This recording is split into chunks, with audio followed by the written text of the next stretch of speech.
Back to the Power 2 here on College Football Addiction. Another Black Monday.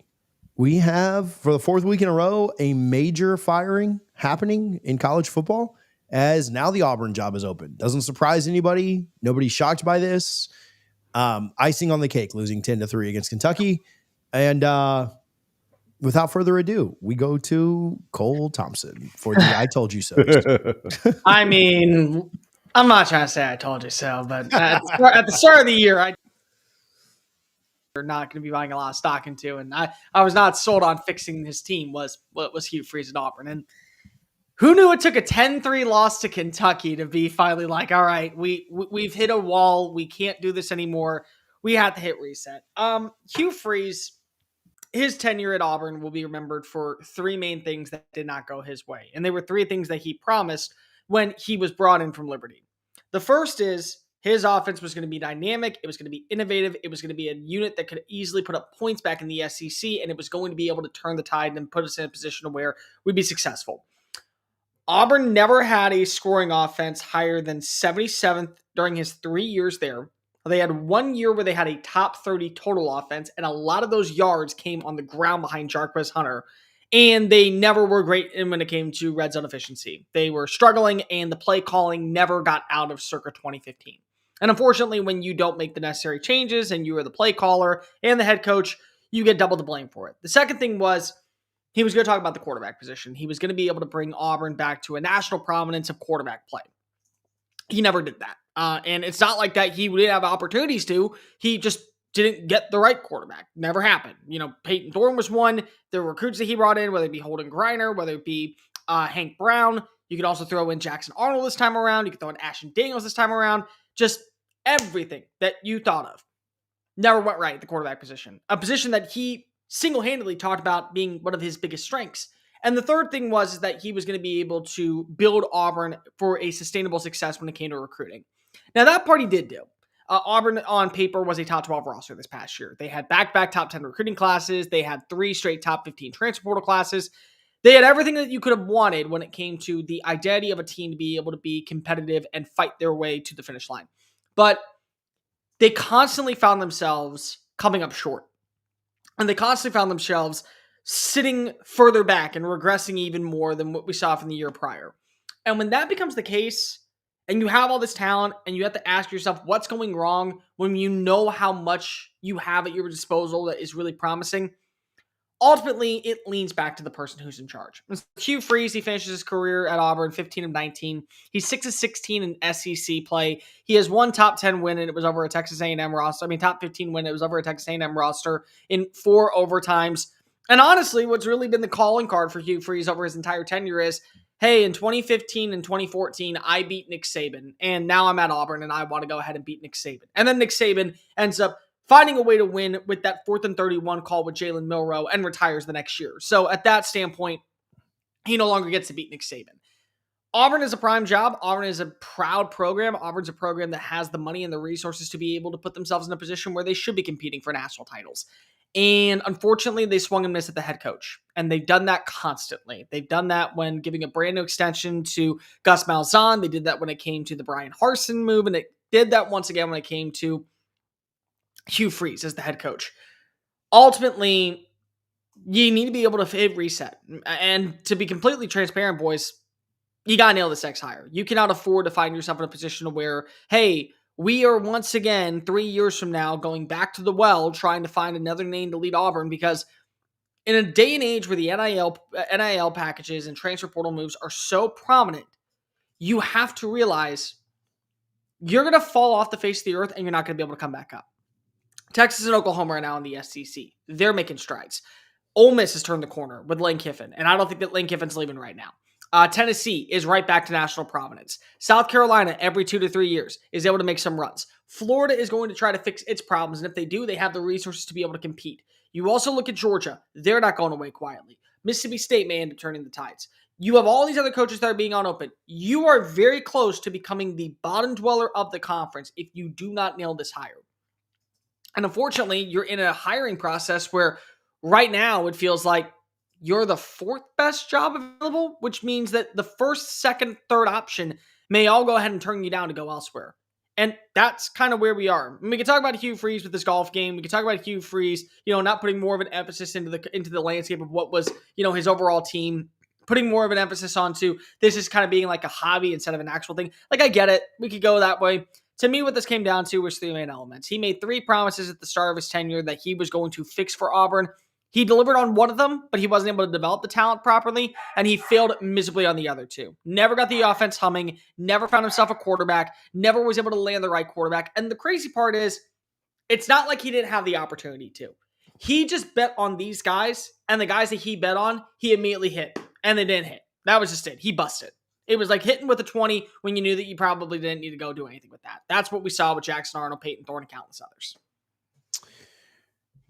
They always say that you shouldn't hire the opposite of your ex. You shouldn't date the opposite of your ex, right? Like when you move on. And it felt like Auburn tried to go with this sexy hire, guy that was successful in the SEC in the past, guy that had done good things with offense in the past, had beat Bama a couple of times in the past, had maybe revamped his career, revitalized his image at Liberty, and had success there too, which I'm very well aware of. And so I don't know that if you're Auburn, you should, just immediately think like, oh, well, a big name's not going to work, a la James Franklin or Jimbo Fisher. I don't know, whatever, like a big previous name. But doesn't it just make the most sense to go Summerall? Like, because it doesn't feel like Florida is going to go that way. LSU's going to take their swing at Lane. Like, do you go get Summerall now before LSU can get to him? Does Summerall, like, does it matter because they try and wait till the end of the year? I mean, I don't know what Tulane's playing for at this point anyway, but like, not to take it off of Freeze. And so, Tom, if your question was going to be more on Freeze, we can bounce back and forth. But I mean, my biggest question is, isn't that the move that just makes the most sense to go get a program builder if you're Auburn? Maybe that's not the most sexy for their fans, but is that the way you would lean, Cole? Okay. So for me, there are 3 non-negotiables that you need for Auburn. Number 1, you have to show me that you've been able to build an offense that is sustainable. That's just number 1. And that could be as a defensive coach, but that could be as an offense coordinator. It doesn't matter. You have to show me that offense is going to be key because you constantly have a lot of pieces that currently are on your roster that now will be massively targeted in the transfer portal. I mean, Cam Coleman is going to make $2 million, whether that be at Auburn or at another school next year. Cam Coleman's a top 3 wide receiver in college football when he's at his peak. You got to be able to get him to feel like that he fits the system. Number 2, you have to be able to show me that you can work with revenue distribution and that you're able to retain talent. That to me is a non-negotiable. You got to be able to not only recruit the right players, but also recruit the right coaches. Coaches that end up leaving your program to become offense coordinators elsewhere or head coaches elsewhere, or they end up looking like a name that is on the rise. Like every single year we see 247 Sports and On3 come out with their, rising coaches at position groups. What did you look like underneath that staff? And number 3, I think that you need to go offensive mind, but if you don't go offensive mind, you have to decide what's going to be the status of DJ Durkin. And I know that, Tom, you don't like DJ Durkin. I know a lot of people out there don't like DJ Durkin because of what happened out in Maryland. But the reason why Auburn right now is currently even in every single game, like Hugh Freeze said, we're close, is because your defense was awesome. And so Summerall's a defensive-minded guy. Summerall may want to. Now, again, I think it's a right hire, and sometimes, it hits you dead in the face and you ask yourself, that's too on the nose. Okay, well, on the nose is not a bad thing. On the nose usually means that your intuition's pretty right. But he comes from the state of Alabama. He grew up in Huntsville. He has SEC ties. He coached at Ole Miss. He coached at Kentucky. He's going to be in the SEC next year at some school. Could be Arkansas, could be Kentucky, could very well be LSU. So you might as well go get the guy that you think is going to be a good fit for your program because he's a great fit in another program. But I understand if you don't want to go that pathway. I think that first you swing for Brent Key. The first name that I go after is you swing for Brent Key. Now, the reason I say that is because of the style of offense that Brent Key loves to run and the persona of Georgia Tech is very similar to what we have with Pat Dye and Tommy Tuberville. The physicality in the trenches, the ability to trust the run game, mobility at the quarterback position that's not afraid to go ahead and lower the shoulder, kind of a meat and potatoes type of we're going to punch you in the face, and if you punch us back, we're going to spit out the blood and smile while doing it. That's a Brent Key type of guy. And that is where I think Auburn's been at its best when they've been able to win in that capacity. But I think if you were going to go other ways, there are some other names you can go out there. For starters, you're not going after an SEC coach, in my opinion. Like Lane Kiffin's not going to you. Eli Drinkwitz is not going to you. Clark Lee not going to you. I think they're in too good of spots right now. But I think that you could go with the G5 route. John Summerall's one, but Alex Golish, for what we've been able to see him accomplish with USF's offense, do you bring that down and now it counteracts what you're seeing at Tennessee? Because so far, Tennessee's people are talking about how their offense has taken a massive step backwards since Golish left to go down to Tampa. Is that a name that maybe you target? Do you go after a coordinator? I think both Will Stein from Oregon and Glenn Schumann from Georgia very well should be in the conversation because of what they've been able to build. The name that honestly I think that would be awesome, and I can guarantee you would keep DJ Durkin on the staff, Eric Morris at North Texas. And I don't think that's a very polished name right now and one that people would probably would probably golf over. Eric Morris is a top 10 scoring offense, a top 10 passing offense, a top 5 red zone offense, a top 5 total offense. And the only part where he struggles is currently running the football on second and third down. Like, North Texas is very much still in the race for the American Conference lead, and he would probably allow DJ Durkin to run the stuff, his style of defense, and he would just take care of the offense. You want to talk about quarterback play? Drew Musmaker did start in high school, and he's currently a top 5 passer in the industry. I mean, what he's been able to accomplish is successful. But that's where you got to go, is that type of persona. And if they don't fit those criteria for John Cohen and company, you don't even make the phone call. Looking at the field right now, as someone with a lot of experience with James Franklin at Penn State, yes, would he stabilize Auburn? 100%. He is technically an offensive-minded head coach, but the way his offenses have played outside of the years of Saquon Barkley, no one would ever guess that about James Franklin. You'll have choir boys, you'll have a successful program, you'll have stability, you'll probably bump into all the same ceilings you're running into now. And I also think the irony of James Franklin as a potential hire is that even though he coached in the SEC and he loves to tell people that he did, it was before the NIL era. So what he did at Vanderbilt, while remarkable, has no bearing, in my opinion, of what his opinion would be right now as an SEC coach at one of these top programs within the conference, an LSU, a Florida, an Auburn to that point. I would look at, personally, I'm a big fan of G.J. Kinney out of Texas State, former Texas and Tulsa quarterback, guy who's played in the National Football League, has clearly built Texas State into a program that has some buzz and is sending guys to the National Football League. But do you want to build through a guy that hasn't proven it within the SEC? Will Stein, not sure if he wants to leave Oregon anytime soon, but there's a signal caller that makes sense. I wouldn't necessarily call Brian Hartline, even though there's been rumors Penn State talked to Brian Hartline. Hartline in his first year as an offensive coordinator has no proven track record of building a program and stabilizing one. So this is tough for Auburn. I still think it's one of the premier jobs in college football, but at the same time, there's not a lot of coaches within that conference that are looking at it as a step up in terms of job opportunity. I get the perspective on DJ Durkin and sitting tight. There's something to be said about that, but it feels like they need to right the ship overall. And remember, this is a program that in the offseason just randomly decided to claim 7 national championships. I think this is not just a football program issue. This is an athletics department issue. And how many times have we said that about the SEC this year, guys? LSU, Florida, and now Auburn. We've said about Auburn for a while, but it just feels like there's more instability in the house than there is in the backyard. I wonder with these programs, I saw LSU come out and say their AD, I think their interim AD came out. He said, not broken. What did he say? Our expectation is to be in the playoff every year. We should be in the playoff every year. Yeah. I wonder what Auburn's, maybe Cole can answer this, and then I'll give a follow-up to it. I wonder what Auburn's true expectation is. And then I also wonder, are the expectations at these places too high with the parity in the SEC? Maybe not at LSU, but Florida's never sniffed the college football playoff. And that's their expectation too, is to be competing for SEC titles and going to the college football playoff yearly. And I think that's maybe Auburn. Again, I'll have Cole answer that in a second when I wrap up my long-winded rant here. But I understand the investment level, but the math just doesn't math. There cannot be this many teams in the SEC. We'll talk about how many teams. Well, I don't know if we'll get to that in our last segment or not. But the SEC is going to get 4 or 5 teams in, and 5 might be a stretch because you kind of need specific scenarios to play out. And we'll talk about Notre Dame here in a minute, and then what happens with the Big 12? Do they get a second team and all this?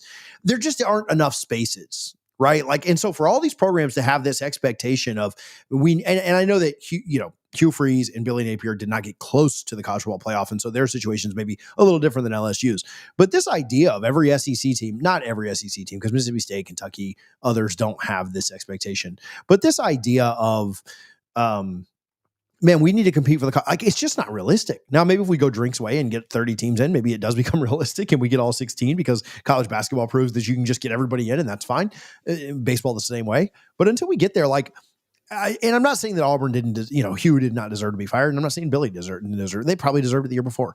But, then you're going to have Oklahoma. If they don't make it this year, which we'll talk about them next, their expectation is to be in the play. Like, there's just too many teams. Like, it's not realistic. And I don't know if in 5-10 years we adjust or if we just expand the playoffs to 24 or 30 to satisfy all these programs that are having massive investments. But it just feels unrealistic, to have this expectation of like, yeah, we need to be in the playoff every year. How many times has LSU been in the playoff, Cole? Is it twice? Yeah, once. And they are the greatest team of all time. And they did it. Like Florida, you've never sniffed it. You've never been close. You've never even been a thought for they were close one year. They were a top 10 team and they would have won the SEC title. They would have been in, but they were not. Right. They were never going to win the SEC title that year. And even that year they went 8-4.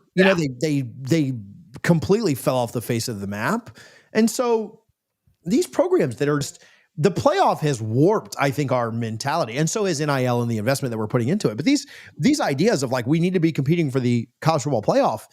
Yeah, we've in theory opened up access to the playoff, but like, I don't know. That's a fake thing anyway. Like, oh yeah, we really needed to be in there as the 10th or 11th seed. I don't know, man. I get so tired of hearing like our expectation is this. And I'm like, what is this based on? Because for the large portion of the playoff, Florida, Alabama, I'm sorry, not Alabama, Florida, Auburn, and LSU, you've not been even close to this, for most of it. And so I don't know, I get frustrated hearing that, and I'm not even a fan of one of these teams because realistically, expectations are just through the roof, and I don't think they should be. Investments through the roof, but everybody's invested. Like Bama and Georgia haven't like lowered their investment, and so the haves and we're investing more money into these programs. But I mean, Alabama's investing the same thing and Georgia's investing the same thing. And, Ole Miss is investing the same thing. Obviously, there are minor differences between their spend, of course. But ultimately, the good programs are still just the good programs. And yeah, LSU should certainly be up in that top tier, I'm sure. But like, I don't know. I don't know if any of that made sense or not. But there's my rant for the day. I know that Tom has something to say, so I'll let him go before I answer the next question. No, I think the big rhetorical question to these fan bases like LSU, like Florida, like Auburn is, when was the last time that you actually won an SEC title or a national title? And the answer most of them are going to give you is not during the modern NIL era of college football. There are a lot of expectations that are quote unquote old world. The year Auburn won the national title, Cam Newton was the best player in college football by a landslide, and they won a lot of games because of that. What have they done since? What have they proven since to get themselves into that conversation of top 5 programs in the country? Because that's really the conversation you're having, the top 4 or top 3, top 2, that sort of thing. They haven't. And these programs have not adapted to the new era. I think that's very clear. Like, it's being able to have the money, but you're in a really nice neighborhood, but I'm paying for a crazy apartment and I have a Porsche out front, but I'm broke. It's a misallocation of funds a lot of times. And there's a lot of programs that have figured it out, and there's 20 times more that have not. I think I've told both of you guys this before. If I haven't, I'll make it clear again. I think Auburn's the toughest job in college football. I think Auburn far and away is the toughest job in college football because it is a fringe top 10 job when run accordingly. I think it is a top 15 job, no questions asked. Consensus. The problem is that where it is located in the United States, you are competing for recruits alongside with Alabama and Georgia, who have proven they can win national titles and conference titles on the regular. They're also and Florida State right there. They're also your rivals. That's the other thing. Remember, before there was the SEC West and the SEC East, it's all every single year, your in-state rival was Alabama, and your co-conference rival was Georgia. So you always had to go up against them, and you were always recruiting against them. Not to mention Florida, LSU, FSU, and then you got to throw in Tennessee a little bit as well. Yeah. So you're in a hotbed recruiting destination where you're usually not the first pick. And when you are the first pick, it comes down to being developed. On top of all of that, your boosters are meddling behind closed doors on so many different elements that they will basically make it an impossible task for you to ever find sustainability because of you constantly look at yourself as, well, I did this 1 year. I'm not allowed to have another year to be able to build. I'm not allowed to say, oh, well, if I take a step back, I'm always constantly looking over my shoulder for them to say, you went 8-4, that's not good enough. You didn't beat Alabama 2 years, that's not good enough. You weren't able to go toe-to-toe with Georgia 1 year, that's not good enough. And so the meddling behind Yellowwood and all the other people that are writing the checks for the next head coach, yeah, it's a great job, but there's just so many disadvantages that you have that make it even twice as challenging as Alabama, where the expectations are national championship or bust every year. LSU, college football playoff or bust every year. Because of you don't have the same results that Alabama and Georgia have. But the problem is that boosters think that you should have those results at this point. And because if they think that you should have those results and you haven't gotten those results, absolutely, we're not going to give you a chance to fix it. Like every 3 or 4 years, it felt like that Gus Malzahn was going to be shown the door, and he saved his ass by beating Alabama. That was it. That was it. So again, I look at these things, I say, whoever is coming on in to a place like to a place like Auburn, and I see Blake in the comment section, which is why I said LSU, but whoever's coming in to a place like Auburn, they already have one arm tied behind their back because of what are the criterias and the expectations from the top standpoint. On top of that, they do believe that because of you have shown on multiple occasions, hey, we can get top 10 recruiting classes. Hey, we can get top 5 transfer portal classes. Hey, we're seeing development of talent, 2nd, 3rd round picks, 1st round picks, late 1st round picks going off to the NFL. Why are we not able to go ahead and punch our ticket to the playoff? They expect those things. I think that makes it also a job to where even if you thought, I don't know, maybe we were to say Penn State and Auburn were equal in the eyes of most people. I think for some they would say, listen, I don't have to go up toe-to-toe with Alabama every single year. I don't have to go toe-to-toe with Georgia every single year. I don't have to recruit against Florida State and Florida every year or LSU every year. The Penn State job's better because of it. And I don't have to deal with the boosters. I mean, James Franklin went 10-2, 7 years. Never was talking about getting fired. You go 9-3 at Auburn. You're not guaranteed to be considered the next big-time coach. You're just another name. I'd have Penn State ahead. Expectations, quality of life all factor in. And the path to the playoff. Yep. I don't. And is the money that much better? I mean, Auburn will spend, but is the money that much better? It depends Penn State will spend too. On who it is. They'll pay fair market value, but a lot of these names we're talking about are guys that are up and coming. So why would you fork over north of 8 a year? Yeah, these guys paying Summerall $10 million. And the crazy amount of money they're still paying in terms of buyouts. Again, it all depends on who it is. If they're going to have 3 coaches right now that they're all paying buyouts to, and one will get off the books when they put the next one on. Yeah, because they'll finally be done with Gus. Mm-hmm. It's ridiculous, but it is what it is. I mean, in just my humble opinion, Auburn is a great job. Auburn is not a job. And honestly, and by the way, I'm just going to make this clear. No one at Auburn should be like, oh, woe is me, how bad I have it. Like, you're freaking Auburn. Act like it. Like, you're a top 15 program in college football, and you've proven constantly that you can compete for conference titles. Like, you have. But you also have to realize you're not where Alabama is. You're not where Georgia is. You're not even right now where Ole Miss is or LSU is. Get to that level first before we start acting like that we're so high and mighty that we can just fire coaches every single 3 years because they didn't win the Iron Bowl. Like let's not get there. But the Hugh Freeze thing, it's a little bit different than a lot of other coaches out there. Like Brian Kelly never just wanted to be a part of Louisiana.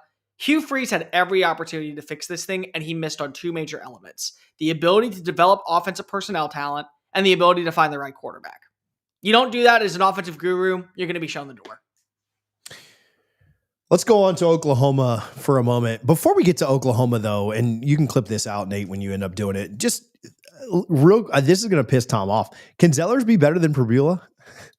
I just have I want to give the Missouri fans some love that we have in here.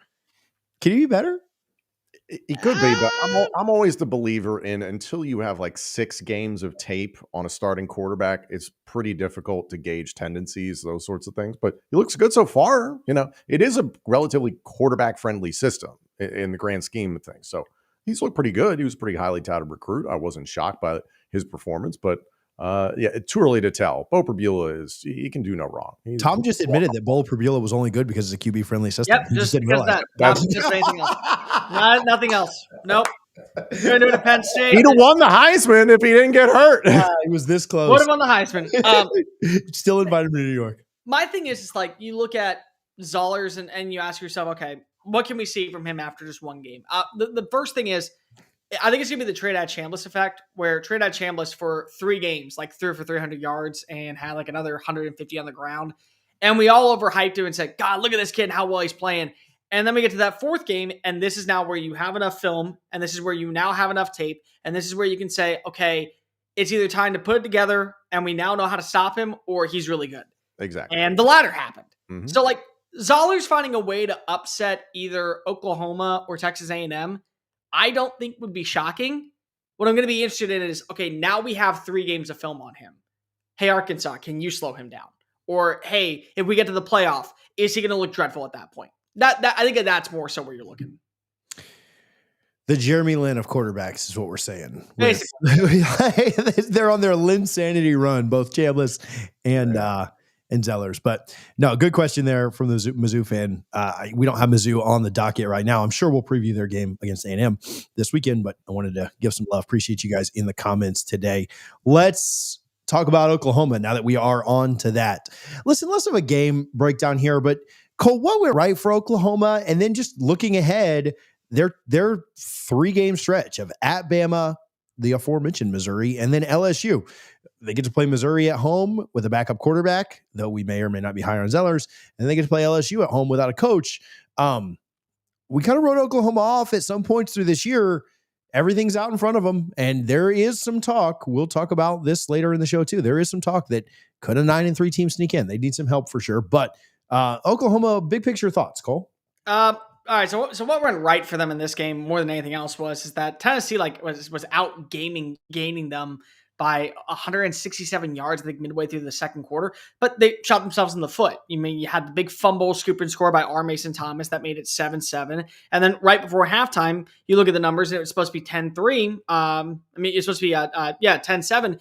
You get the interception and you capitalize and you get a field goal off of it. And then you get the second interception and you get the second field goal off of it. So I think that the fact that even though you look at the numbers, they say, oh, well, Tennessee was in control of this game. The small margin of errors in the turnover battle gave new life for Oklahoma, and they just put themselves in a position where it ended up being fine. I mean, you look at what you saw from Tate Sandell. Not only did he not have any pants on, but he also had no resiliency to not miss field goals. I mean, he had, 4 field goals, and 3 of them were over 50-plus yards downfield. Like, just to be able to put that in a position, I thought was really, really impressive. Like, they just did enough to be able to force right plays at the right times to where momentum never shifted all the way in favor of Tennessee. And I thought in the second half, the other part that was really, really good, that was really, really promising was Ben Arbuckle started to go away from the pass a little bit. He started to trust more of the run game. There were still some very errant passes from John Mateer and some second guessing that I thought was really, really, really, really kind of judgmental to where, okay, what's going on with him? So they said, we're going to trust our ground game. And part of the thing that makes John Mateer so cool is that he can trust his legs to get yards after contact and make defenders miss in the open field. But he also wasn't the only leading runner. Xavier Robinson had a really good day. It was the second straight game that he had over 100 yards. I mean, that speaks volume because the thing that we always worried about with John Mateer was, is he going to be both the quarterback and the running back? No, now we get to see him actually utilize, a secondary element in the run game. They had the bad interception in the fourth quarter. I have no idea what Ben Arbuckle was doing at that standpoint, but their defense delivered.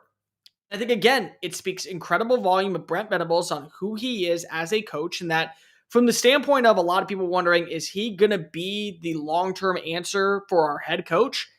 This bought him a little bit of equity, because if it's one thing to go on the road, it's another thing to go on the road when you have a blackout game in Neyland, one of the toughest places to play. And I might also add in, nobody picked Oklahoma to win. Like, I can tell you right now, outside of maybe the local media, nobody said Oklahoma was going to win the game. Everybody said Tennessee was not only going to win, Tennessee was going to cover. I think that spoke massive volumes. And their defense is good enough to keep them in every single game. It'll be good enough to keep them in the matchup against Alabama. They get to get healthy this upcoming week because it's a bye. They get to go face off against a beaten Missouri team, and they get to face off against LSU that doesn't have a head coach right now. I'm not ready to rule out a 10-2 season out in Norman. Like, there is very much a lot still in play to where if you fix some things offensively with the passing attack, your defense is going to bail you out of trouble. You just got to be able to get into Tate Sandell's range to go ahead and make a kick. And that might be good enough to get you in the postseason. Could they make it at 9-3? Is there enough chaos that can happen if they lose close to Alabama? Here's my thought. If they rank, the playoff committee rankings come out tomorrow night. I'm actually going to do a show with I don't know if you know who Graham Coffey is, Cole, at Dog Central, but I'm going to do a playoff show with him reacting to the committee each week. The committee told us that strength of schedule and losing good losses, which I hate that phrase with everything in my body because I was raised differently than this generation, I suppose. But they told us that strength of schedule and good losses wouldn't matter. If Oklahoma comes out this week and is ranked like 12th or 13th, right, kind of in line with the AP, which I think they're 11th there, and they lose by 3 on the road to Alabama, they should not drop at all. Like that's you're supposed, as the 12th ranked team playing the number 4 team, 3 or 4, whatever, wherever they put them, you're supposed to lose by 3 on the road. Yeah, like that's how football works. And so they shouldn't be penalized for that. And then if they win their last 2 games against Missouri and LSU, which are very talented rosters, they should go to the playoff. Now, I don't think a 9-3 team should necessarily be in, but I'm just using the committee's logic for this. So I don't know. I think they would need some help. I think that, the way that Texas shapes out and Georgia shapes out in different games will matter. BYU, Texas Tech will have an impact. We'll talk about that game later. But I don't think it's insane to think that they could get in with a close loss to Alabama. I don't think I'd bet on it, but I don't, whatever. There's my thoughts. My opinion is if there was one team at 9-3 that would have a very compelling argument right now, it is Oklahoma, especially depending on how the loss looks when you talk about the game against Alabama. Now, if it's a blowout and it's like a 24-point differential, yeah, I think that we're past that. But if it's a 3-point differential, you lost to Texas. Texas may end up going 10-2 or 9-3, just like you. You lost to Ole Miss. That is going to either be 11-1 or 10-2 and in the playoff. You lost to Alabama in a close score on the road. You would also have wins over Missouri, which would probably be ranked. Wins over LSU, which could be ranked depending on what happens with them. A win over Michigan that we can't take away. A win over Auburn that you also would have. Win over South Carolina on the road. Yeah, and Tennessee, which is going to be another top 25 win. There's enough of a resume to say that they would belong in. My theory, though, is you still need more chaos to happen in other conferences. Because a part of me believes that even if you look at the status of the SEC, my theory is that the College Football Playoff Committee still is looking for the prettiest girl at the party. And the prettiest girl at the party may be caked up in all of this makeup, and then when you go ahead and wipe it off after the next morning, she looks like a freaking Satan or a succubus, and that might be the case. But they like pretty. And pretty means 10 wins. I've always argued this. I don't think for 1 second it has ever been about the 9-3.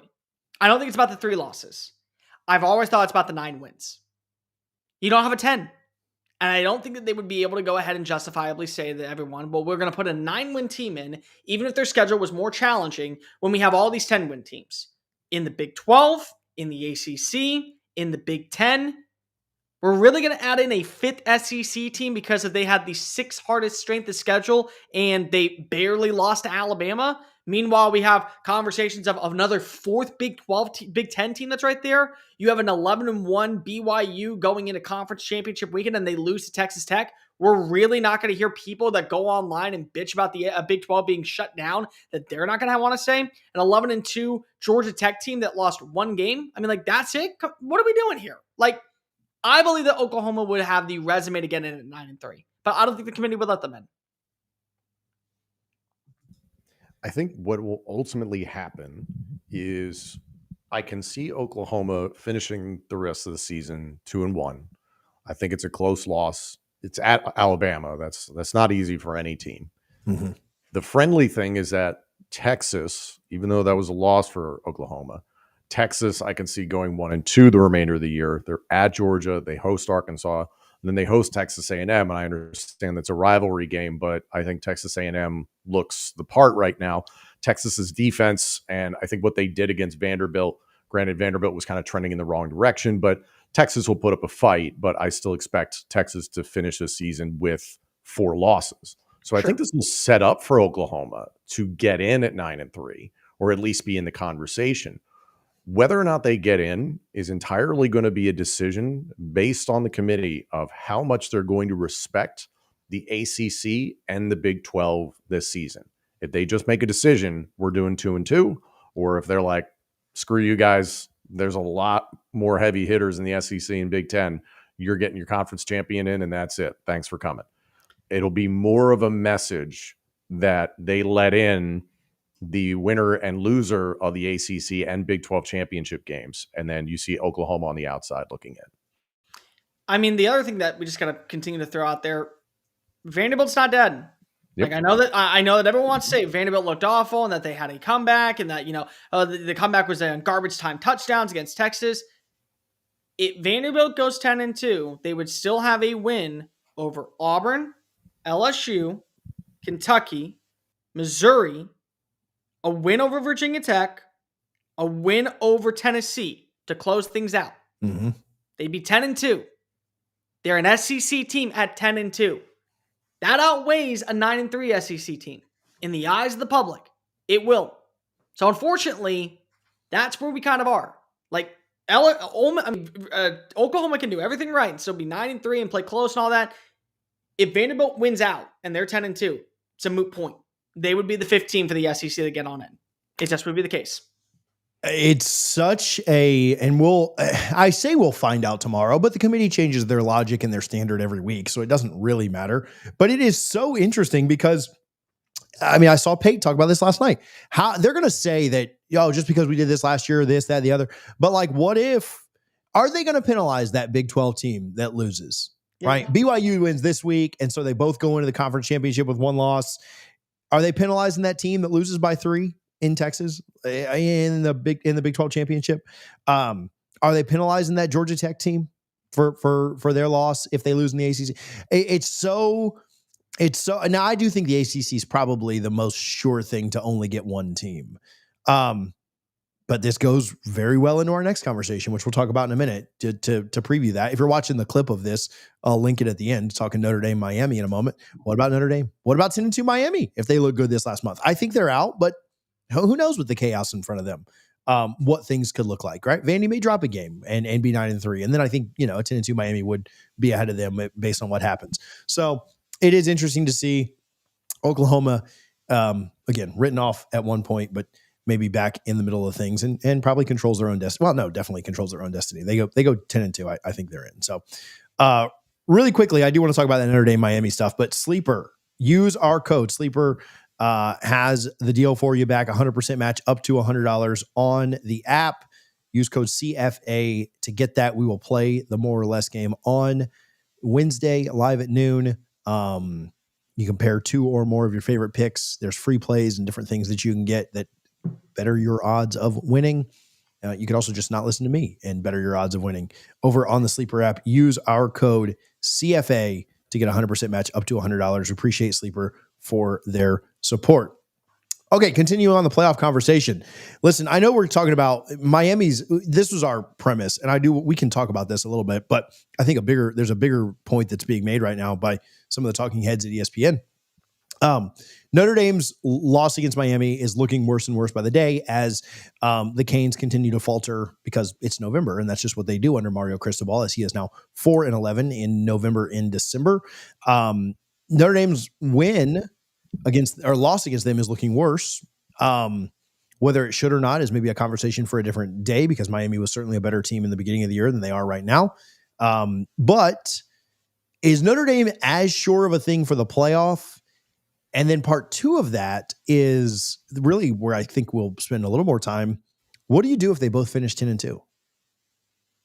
Because the games on the field have to matter, but we probably would all agree that Notre Dame looks better than Miami does right now. And so I saw Dennis report this morning that she thinks Notre Dame is going to be ranked ahead of Miami when the rankings come out tomorrow night. That's great. It's wrong. Yeah, I'm the biggest Miami hater in the world, and I hate that. I think that's stupid. Now, I can objectively agree that Notre Dame looks like a better team than Miami right now, but the games on the field have to matter. So I don't know. This Notre Dame Miami situation is, I think it's going to be a fun one to watch for this last month. I mean, can I just be completely frank? Like, you guys see my rankings every single week that I drop. And part of the thing that I'm very prolonged on is if you have a head-to-head matchup, the head-to-head winner is ahead of you if you have the same record. That's just it. So I have Notre Dame not in my top 16. And I have Miami at number 16. Not because I think that Miami is a better team than Notre Dame, but because of head-to-heads have to matter. I think Louisville is a better team than Virginia. Virginia's at number 10. Louisville's at number 11 in my rankings because Louisville lost a head-to-head against Virginia. That has to matter at some point. It just does. Georgia, Alabama. What if Alabama looks dreadful and they win by 3 points the rest of the season against Auburn, against Eastern Illinois, and against everyone, and Georgia doesn't lose out either, and they're both tied with one loss? Head-to-heads have to matter. So it's like Notre Dame has found its identity. Notre Dame is, in my opinion, a top 10 team in college football right now. They are, the way that they're playing. But when you don't have a conference schedule and you have the same amount of losses as the opposing team, if you're saying that the games on the field truly matter, then head-to-heads have to matter, which means Miami won the head-to-head. Miami's in the playoff of the two if you have the option to give one to the other. Because then why play the games? Why play the matchup and say, well, only if these two teams would have ever gone up against each other to see who was better suited? There wasn't one that was better suited. It was Miami. Miami won the game. Even if I don't think they're as good, because they're not. Notre Dame's a much better team than Miami, but you lost. That will come back to bite you. And by the way, to anybody out there who's like, oh, well, that's not really fair. It happens in the SEC all the time. Part of the reason why the SEC sometimes has teams left out is because of a head-to-head loss. So don't use this logic, because last year I heard South Carolina fans nonstop in my ear. We're the best team down the stretch. We're the best team. Yeah, but you lost to Ole Miss and you lost to Alabama head-to-head.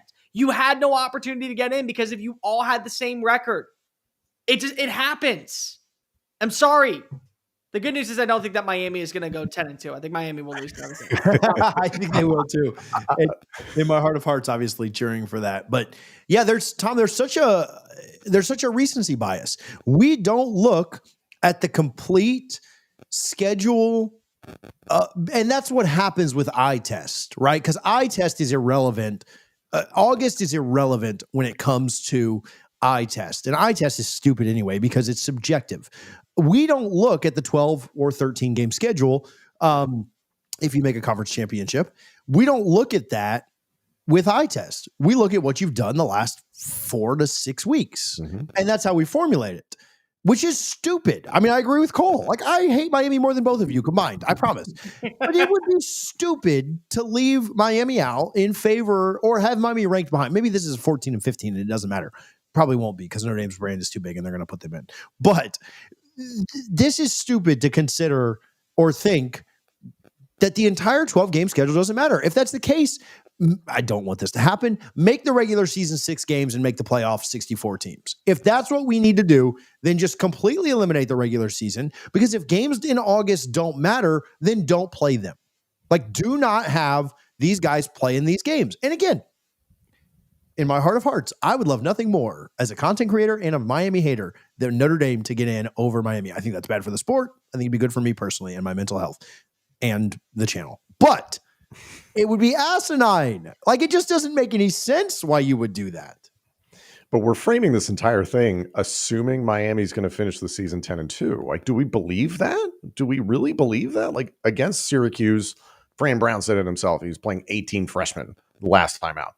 NC State is not a gimme for Miami. At Virginia Tech, if that gets flexed to a night game, that's one of the more hostile environments. Virginia Tech is not necessarily playing great football right now, but they can get you. And Pitt has shown the ability to get people this season. And Miami is just not instilled a lot of confidence. So I don't believe that Miami is going to get out of this season unscathed the rest of the way. I do believe Notre Dame finishes the remainder of its schedule unbeaten and finishes 10-2, to which point a lot of this is a moot point. And again, it's going to come back to some things I was saying about what does the committee really think and how much do they respect the ACC and the Big 12 this year. Notre Dame is going to be the fly in the ointment once again. And it's been proven for many years. They want Notre Dame to be in. As long as Notre Dame goes 10-2, they'll get in. Miami, I don't think I see them getting out of this season. Like it just doesn't make sense the way that they go out there sometimes and just drop games. And it is very Mario, but Carson Beck, good in the beginning of the season. And as the year wore on, people got smart to him. And you look at their resume, yeah, the Notre Dame win at the time, the number 6 team in the country. But outside of that, your best wins are against 18th ranked South Florida at the time and at 18th ranked Florida State at the time. It's not an impressive resume, and it's more condemning on the ACC. But yeah, man, I don't know. I still think Notre Dame is ultimately going to get in. I think they have a much easier path. You said that Miami plays Pitt, right? Mm-hmm. You know who else plays Pitt? Can they both lose to Pitt? And then just be both 9-3. The performance against Boston College was not inspiring at all. Not even a little bit. And I think that was where that's where I'm at right now. It's the amazing thing about what TJ brought up is that all of these elite teams have these little guy, remember in Super Troopers, it's like, what's this little guy? This little guy? Don't worry about this little guy. Well, why did Ohio State only beat Texas by 14-7? Well, it's the first game of the season and you had 2 really young quarterbacks. There's always an excuse. Well, why did Indiana narrowly escape Iowa on the road 20-15? Don't worry about it. Don't worry about it. That is always going to happen. And you understand that within the course of the season, it's not always going to be Indiana, Illinois 63-10.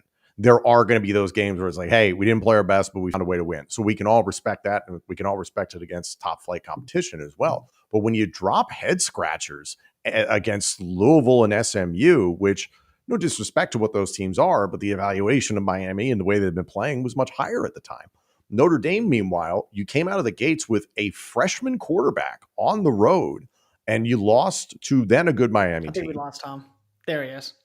Sorry. And then losing to what is proving to be one of the top 3 teams in the country in Texas A&M for a young quarterback in his first 2 starts. People are going to forgive that ultimately for Notre Dame, the way that they developed as a unit. And they've discovered, Jeremiah Love might be the best player in the country. Like, Notre Dame's still getting in. I know it bothers everybody, but they're still going to get in. It doesn't bother me if they're 10-2. What bothers me is that if we're going to say that head-to-heads truly matter and on-field play is a major dilemma in sports where we just constantly go back and say, that's not what matters, then to me, it has to matter that if you have the exact same record and one team has a win over the other team, they get priority. That's just it. Yeah. I don't think Miami wins out, but I don't think it's out of the realm of possibilities. Oh, they could do it, sure. Because I really like them in the next 2. Like, I know Syracuse got them last week, but playing with the back, like, I do think they beat Syracuse, and I do think they beat NC State at home. Like, Raleigh's a much different place than playing at Miami. And I understand that Virginia Tech game. If it's at night, I just think Virginia Tech is horrible. They don't have a lot of fight. Yeah. Yeah. So, like, I feel pretty, like, it all comes down to Pitt to me. Like, and we've seen Miami blow it on the last day of the year several times. I've watched it over and over again. It all kind of comes down to that Pitt game for me. I would be like, I wasn't shocked that they lost to SMU. I wasn't shocked that they lost to Louisville. I was surprised, but I would be shocked if they lost any of the next 3. Pitt would not shock me, but it would surprise me. Especially if Miami still has something to play for. Like, if they're going to that Pitt game, like ranked 16th, 17th, and they're not getting in either way, maybe they drop it then, but it's irrelevant. If Miami's ranked like 13th or 12th or something like that, because they've won the next 3 weeks, I would think they get up for Pitt. Again, it comes down to execution for sure, more than vibes. But I think Miami finishes at worst 3-1 with a decent chance to finish 4-0. We'll see, though. Okay, can we just hope for this then? Can we just hope that Georgia Tech ends up beating Georgia in good old-fashioned hate? Louisville runs the table, and then you have an 11-1 and an 11-1 Louisville and Georgia Tech, and they play in the ACC title game, and we can leave both Notre Dame and Miami out because they both. I'm here for that. I'm here for it. I mean, I'm not complaining about that at all. I'm pulling for Georgia Tech to beat Georgia, like, not to be biased, but like, I want to see chaos. Yeah, I'm here for that, and I think Georgia wins against Texas at home anyway, and so Georgia will be fine. But shoot, I mean, I'll cheer for all the chaos in the world. Give me Georgia losing. Actually, do this. Georgia loses to Texas and Georgia Tech. They're 9-3. Texas loses to A&M. To A&M. They're 9-3. Oklahoma loses to Bama. They're 9-3. Vandy drops to Tennessee. They're 9-3. And then just put all the ACC teams in. Put Florida State in. I thought it was, at least I was paying attention. Yeah, I'm sorry. What now? What are we? Who goes in? Penn State? Crazy in my ear. Yeah. Yeah. Play-in game between FSU and Penn State. All right. True or false? Julian Sayin the Heisman when December 13th rolls around. Tom? Maybe. That is not how. Love the confidence, buddy. Because, like, I think we can agree there is no unicorn in college football this year. Again, like this is another season where we're like, we thought it was going to be John Mateer, and then he got hurt, and like all those good vibes with Diego Pavia. It's like he just talks a lot. He's not that good. Like he's good enough, but he's not that good. So then everybody started focusing on the quarterbacks of the top teams. It was like, oh, Ty Simpson. Oh, he should be the Heisman Trophy winner, and he still should be in the race. Fernando Mendoza having an outstanding season for Indiana. And then everybody just kind of forgot about Julian Sayin, and he's quietly stacked these multiple touchdown passing games, 80% completion percentage, all these sorts of things. Having watched Ohio State dismantle Penn State this past weekend and have watched them all season long, it was funny we mentioned that Texas game. You've seen his evolution. You've seen how they trusted him more within the offense. Offensive coordinator Brian Hartline, his first year calling plays for Ohio State, is doing a really good job protecting a young quarterback. For the most part, however, this is an offense that looks like a bulldozer crushing a can of soup. He is an outstanding deep ball passer. Outstanding. Maybe the best in the country. It helps that Jeremiah freaking Smith and Carnell Tate are on the other end, and there aren't defensive backs, I think, anywhere. I don't know what defensive back core in the country can hang with those two.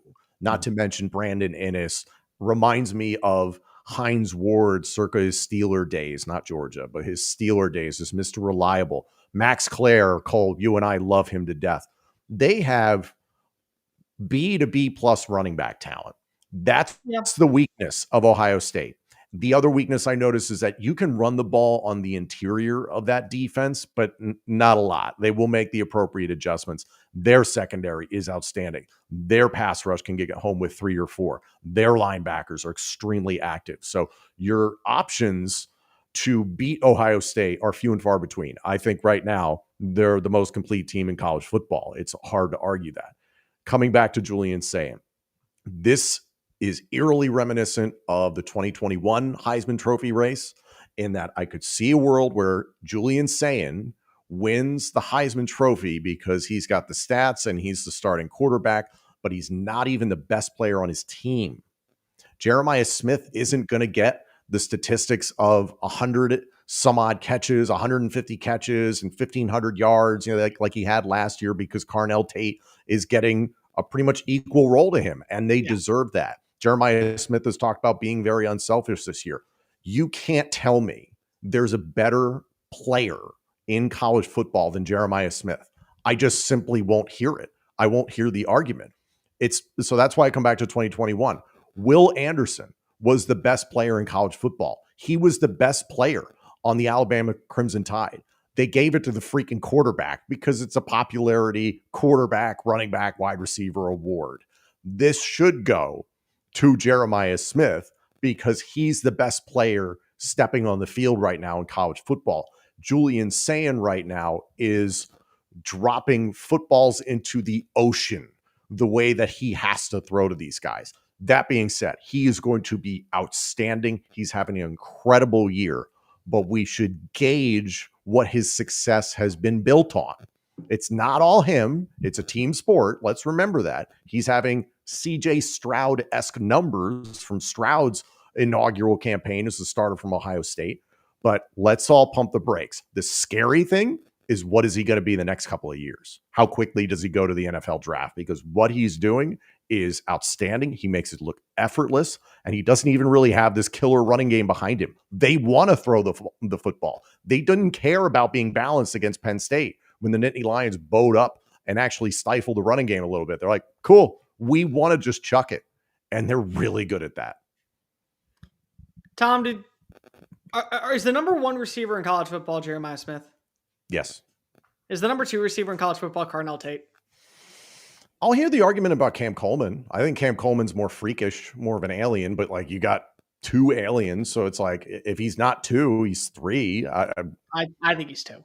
I personally think he's two. I just had to ask that. Here's where I will fight back. If you give the award to Julian Sayin, no harm, no foul. He's been phenomenal this year. He has the number one passer rating in college football. He has the highest completion percentage in college football. He's going to finish top 10 in passing yards. He's going to finish top 10 in passing touchdowns. He's got the numbers. The one area to where I will fight back and say, if you want to give it to somebody else, can you, either of you tell me right now, what is the number three receivers receiving total at Ohio State? Innis is be in the 20s. It's EJ Williams with 26 catches for 336 yards. Wow. So basically what you're saying is, my bad, that was Indiana. That was it. It's Max Clear with 21 catches for 210 yards. My apologies on that one. That was looking at Indiana, because when you look at Fernando Mendoza, it's Omar Cooper and it's Elijah Surratt. Then it's EJ Williams with 326 yards and 26 catches. When you look at Ty Simpson in Tuscaloosa, there's not really a drop-off in terms of receptions. Everybody is spreading the ball around. Every single week, Ty Simpson is connecting with 8 different receivers, and it ends up leading to more consistency in the passing attack to where you don't need a number one to go ahead and ball on out. You don't even need a number two to go ball on out. There have been times where Isaiah Horton has actually been the quality number one receiver, and he's actually number 4 on the receiving list. There have been times that they have gone to Latsier Brooks, the freshman, and he's got 16 receptions on the year. I mean, there have been times that Rico Scott's come up big in clutch moments, and he's been the number 6 receiver on the season. So I think the ability to trust that, hey, I'm spreading the ball out and getting the ball into my receiver's hands. I'm making sure that I'm not putting the ball in harm's way. You add all of that together, I think that says, okay, he is the most complete player for this award because it all runs through him. Like if you were to say, okay, look at where you are right now with Julian Sayin. If Julian Sayin doesn't get the ball to Carnell Tate and he doesn't get the ball to Jeremiah Smith, nobody can cover them. But let's just say he can't, you have a shot at beating him.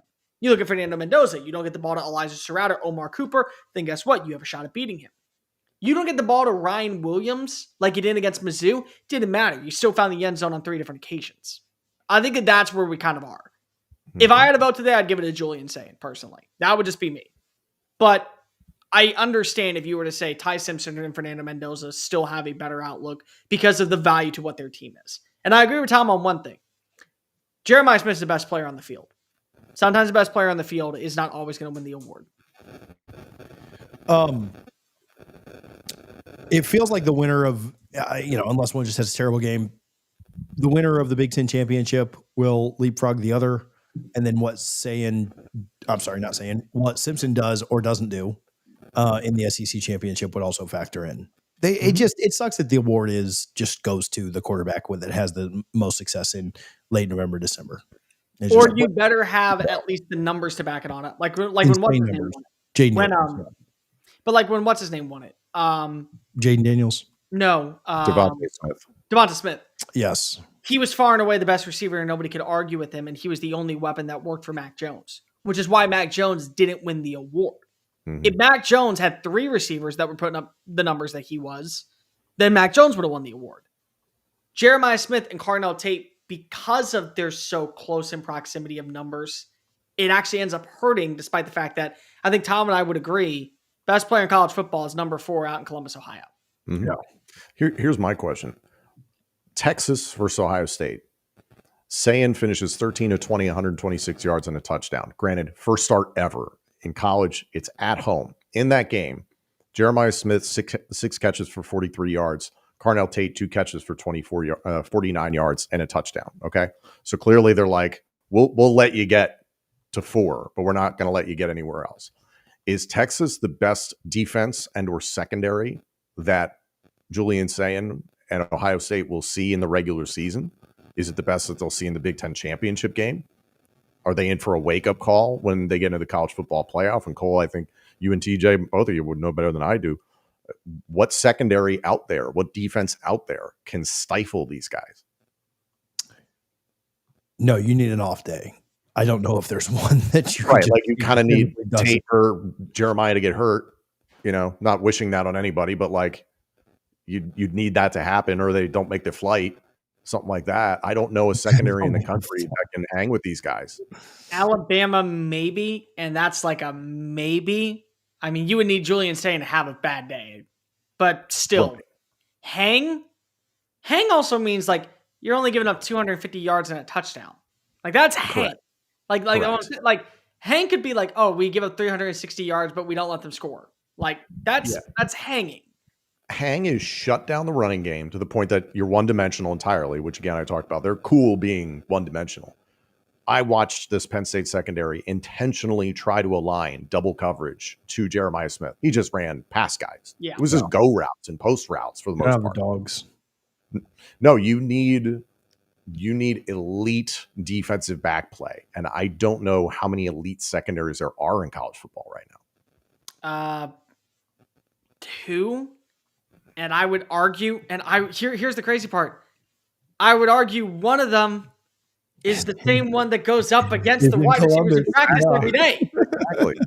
Like that's the problem. Is that eliminate that? You eliminate it.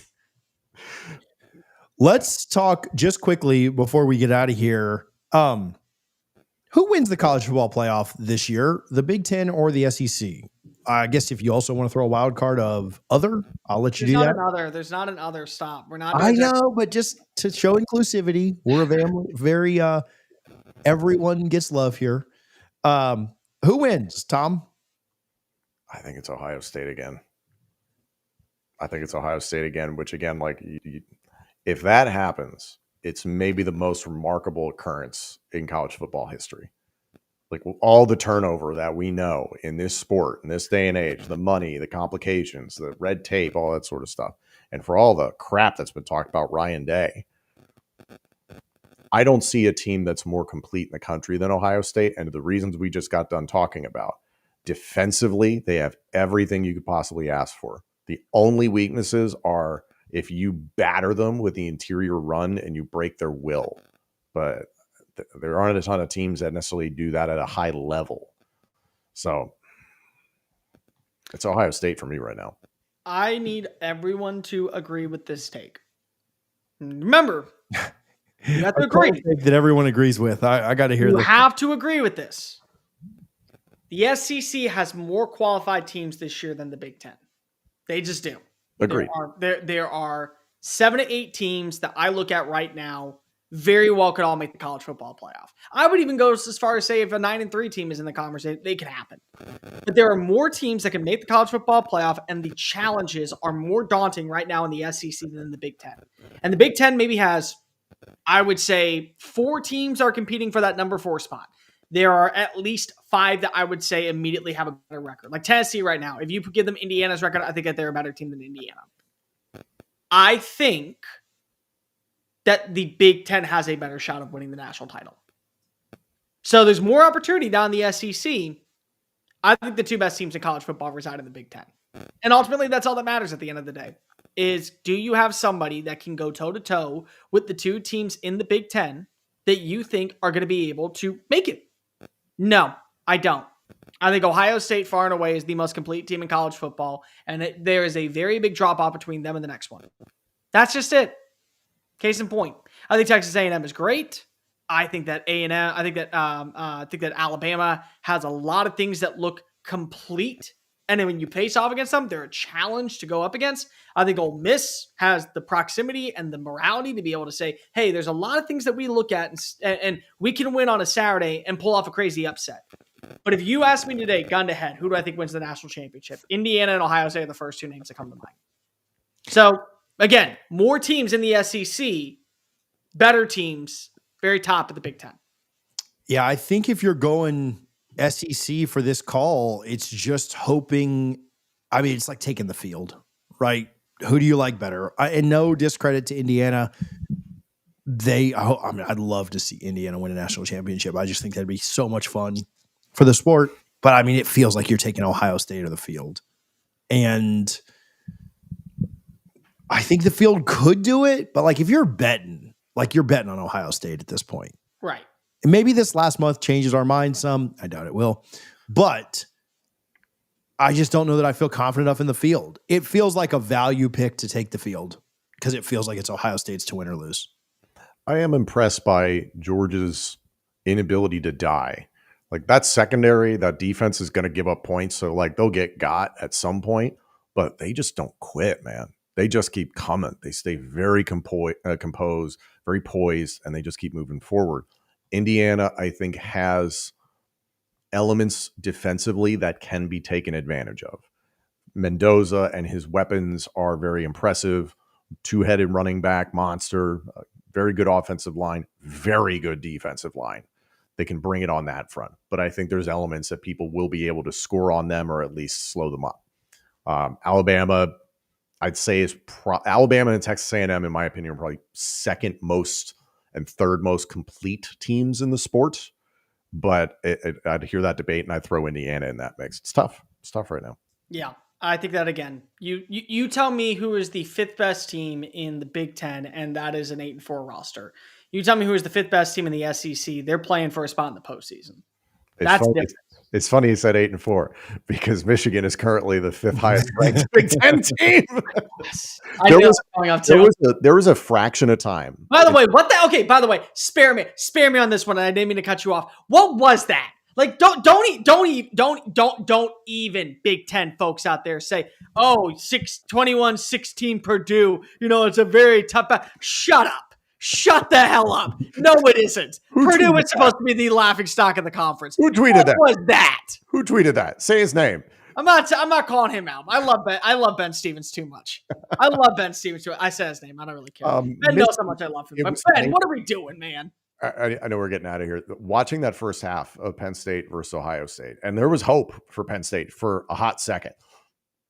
Part of my brain was like, Michigan could get them at the end of the year. Then the second half happened. I was like, no, they don't. They are who we thought they were. They don't have the people defensively to keep up with what Ohio State does offensively.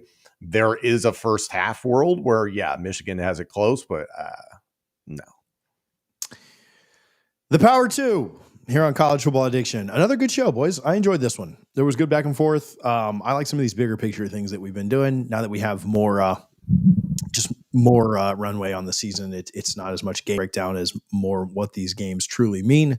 And we are coming down to the wire. There's still a ton of football left, an entire month, and then a month of bowls, and then a month of playoff after that. So should be a lot of fun. Tomorrow night, man. Playoff night tomorrow night. Yeah.